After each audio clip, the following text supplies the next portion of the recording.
amakuru agandi urukurre kitongore ekya Spinal Cord Injuries Association ekigombe kirugayita abantu bona abaino bumuga mumigongo yabo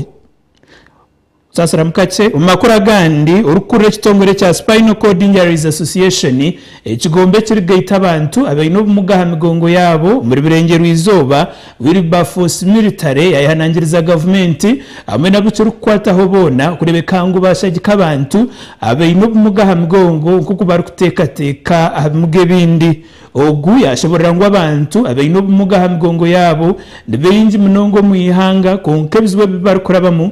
taro umuntu wena urukubiteka ho muihanga. Ebi byagambwa uba bari omurukiko orokugamba habizibu byabo no kureba oburyo oburateweho. Wilberforce yagira ngo abo bona abarwiro mugongo bashemerire kurugayo bakashemesibwa uko bashemerire kutura n'abantu abandi. Hakuba one umuntu okwende ko rukizi to controllinga brada yawe. Umuntu okwende ko rukizi ta controllinga ball. Konka nico kinani kugambira. So abesherekiro ko abatinere mwije tuba training mubase kumanya no basa kuba hota utashine kuromba hakuba umurwazo w'umugongo ubano kuza kushesha ubano kuza gukora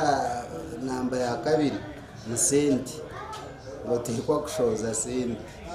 konka wizire tukakutraininga ukagamba nitwe ukabera nitwe tukakoreke tukurabamo inamasiko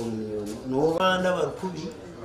itwe tukabasa kurugayo kujya mutwaza mu banda kuba tukazitwira n'abantu konka twafuna cyane konka ino gushanga yafu no buzima ko butwime atakubasa no kukomba atakubatina so twaguma dufuna ke mushomo tukafuna ubuyambi ko ugafuna cyangwa ugafuna wabona nk'abagabo bware ufuna ubuyambi butari mu kujwara ikingije kwetaga kose akaba gushanga batina ku kibine cyo kuba yanga ngo kwitunda abantu kosa bigiza pampazi za kasita manya baga manya bibazi yo kumera za infections bazo kurumba budakika konka ushanguriyo tine cyase kwikagati y'abantu. Aba bayongera bagira ngo abarema b'emigongo nibetenga emyanya iyo kuhaburirwamo na no kumurizibwamo ngo kandi nabo nibena ngo habari kombeka babatereho emihanda iyo kuvugiramo obugari bwabo. Nutara umumbera iyo kusosoro w'abantu bagenda mu muhanda umuntu nakureba like nushuti nareba nkacho barambuzi nushuti tori umuntu abanza yakushamara mwenu ate ni wotandika kwetina ineshanga ko banoza bakusosora kweta amazina mbakubye amazina ushuti mwenu bamwe bakweta kamugano bakweta ikirema cya hariya abandi bakweta mwenu n'abantu batukubye amazina se kintu echo nikitoreta rubongo bitu bwako mwenu waye tina waye yanga abukuba naninda bahantu kango kamangira ngo ebetse mugacha hariya cyagenda rawashanguye to umuntu. Mbabazi Lydia we nashobora ari kugira ngo batwire nibanyigisiriza na munonga okwihwaho obugabe obw'abana babo. Itwenga bakazi nikitunyigereza muno twashanga tututi abashije ushanga batakutubara amagezi ushanga nguyo okarema ubundo bumwe ushanga n'abana baba kwiyoba batwara ahabo bumuga bwawe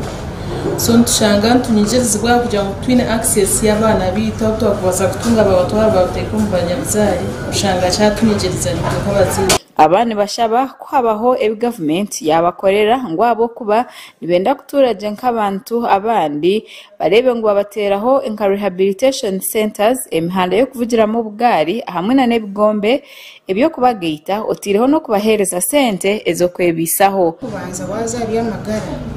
ibyamagara ko kuzo mu health centers ningo marwara ba government no tukira kushanga yo hereza kwita abantu abintu ubwiro bwinji no shanga ikizibe cyo kwamba ko mbitali accessible nganyo wakagana takubasa kutahamu kwa accessinga service nandure ko mushujandure ko bundi bintu den kuzari hitabare bakutambura mu kagari twine issues zito zo kushanga nangu stine nabarema bandi for example tutu n'ibintu tukozesa tushemeye kuba ntiho mu marwariro kunga mu government tokurushangamo ushango ne kurunda sente okakora arusho so government yaba nibasa kutuyamba kugira ngo ohereza obuzo mu marwariro ga government naye ndetse naye ndakagafeta zinzo y'irwariro ya government bazimpe naye ndo mbazi bwo kugira ekigwanya mbazo mu rwariro ya government ushangemo ekyo niba yatuyamba munonga. Amakuru agagasha kwa Job Kato omuri Mbarara.